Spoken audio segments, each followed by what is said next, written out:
Welcome to my YouTube channel. বন্ধুরা, আজকে আমি ইন্ডিয়ার কিছু দালাল সাংবাদিক, কিছু দালাল মিডিয়া, কিছু দালাল নেতাকর্মী ইন্ডিয়ার, তারা বাংলাদেশ নিয়ে কি কথা বলে সেটা আমরা শুনবো।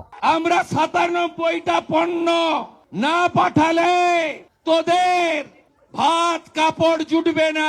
হ্যাঁ বাড়া, তুমি ঠিকই বলছো। আসলে আমাদের কপালে ভাত কাপড় কিছুই জুটবে না, জুটবে হচ্ছে তোমার কপালে, তাও আবার ৩ বেলায় ৩ বাটি করে গরুর মাংস। তো গাইস, এই যে দেখতেছো এই ন্যাংটা মার্কা পলিটিশিয়ানকে আমি বলতাছিলাম তার কপালে গরুর মাংস জুটবে, মানে আমি বুঝাইতে চাচ্ছিলাম যে সে গরুর মাংস খায়। এই কথাটা বলার পরে হয়তোবা তোমরা ভাবতাছো যে আমি পাগল হয়ে গেছি, আমি একটা হিন্দু মানুষকে বলতাছি সে গরুর মাংস খায়। আসলে তোমরা সকলেই জানো হিন্দুরা গরুর মাংস খায় না, কিন্তু এই নাক্কির গুলা ঠিকই গরুর মাংস খায়। আর সে গরুর মাংস খায় না ১ বাটি না ২ বাটি না ৩ বাটি গরুর মাংস খায়।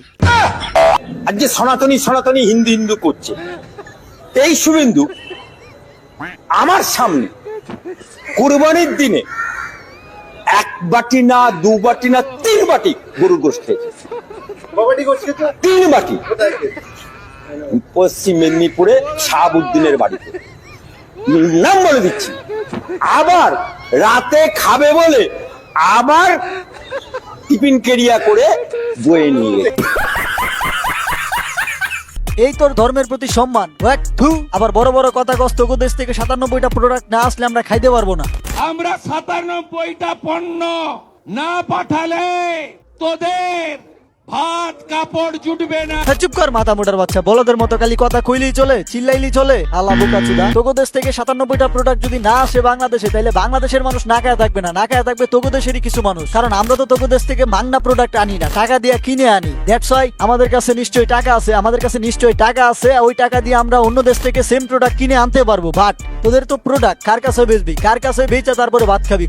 শ্রীলঙ্কার কাছে বেচবি, শ্রীলঙ্কা তো তোকে লাত্তি মাইরা বাইর করে দিছে। নেপালের কাছে বেচবি, নেপালও তো তোকে লাত্তি মাইরা বাইর করে দিছে। আর নয়তো কি চীন পাকিস্তানের কাছে বেচবি, চীন পাকিস্তান তো করে দেখতেই পারে না, যেখানে পায় ওইখানে লাইক খায়, ওইখানেই পিটায়। মানে তোকে প্রতিবেশী রাষ্ট্রগুলোর মধ্যে সবগুলোই হচ্ছে তোদের সাথে ব্যামি, তোকে দেখতেই পারে না। তোকে কাছ থেকে প্রোডাক্ট কিনা তো অনেক দূরের কথা। একমাত্র আমরা বাংলাদেশিরাই তোকে সাথে একটা ভালো বন্ডিং এ ছিলাম। বা রিসেন্টলি তোকে দেশের ন্যাংটা মার্কা পলিটিশিয়ান ইভেন হকার সাংবাদিক গুলা যেই কাজ শুরু করছে, যে মিথ্যাচার শুরু করছে, এটা যদি বন্ধ না হয় তাহলে কিছুদিনের ভিতরে হয়তোবা আমরা বাংলাদেশিরাই ভারত থেকে মুখ ফিরিয়ে নিব। মানে ভারতে যাব না, ভারত থেকে কোনো চিকিৎসা নিব না, ভারতের কোনো প্রোডাক্ট আমদানি রপ্তানি করবো না। আমরা বাংলাদেশিরা যদি তোকে ভারতে না যাই তাইলে কি ঘটবে সেটা জানাও। এই যে মূর্খের মতো আইসা বইলা গেলি ৯৭টা প্রোডাক্ট না পাঠাইলে আমরা না খেয়ে থাকবো। আসলে তোকে দেশ থেকে ৯৭টা প্রোডাক্ট না পাঠাইলে বাংলাদেশের কোনো বালি চিরা যাবে না, কারণ বাংলাদেশের কাছে টাকা আছে। দ্যাটস ওয়াই অন্য দেশ থেকে সেম প্রোডাক্ট নিয়ে আসতে পারবে। বাট আমরা যদি তোকে দেশ থেকে প্রোডাক্ট না কিনি তাহলে তোকে দেশেরই অনেক মানুষ না খেয়ে থাকবে। জাস্ট একটা ক্লিপের মাধ্যমে বুঝাই দিই। পরেশানি, খাবার টাকা হবে না, হোটেলে সব বন্ধ হয়ে যাবে, পুরো ডাক্তার খানা বন্ধ হয়ে যাবে। আমরা আরো বেশি পরিষেবা দেবো। ভারতের নিয়ম হলো অতিথি দেবো ভব। পুরো বড় বাজার, নিউ মার্কেট সবাই বন্ধ হয়ে যাবে। তবে বন্ধুরা, ভিডিওটা এই পর্যন্ত শেষ করলাম। ওই খাবার হবে না, সবাই ভুকা মরবে বাংলাদেশি দাদা না আসলে এদিকে।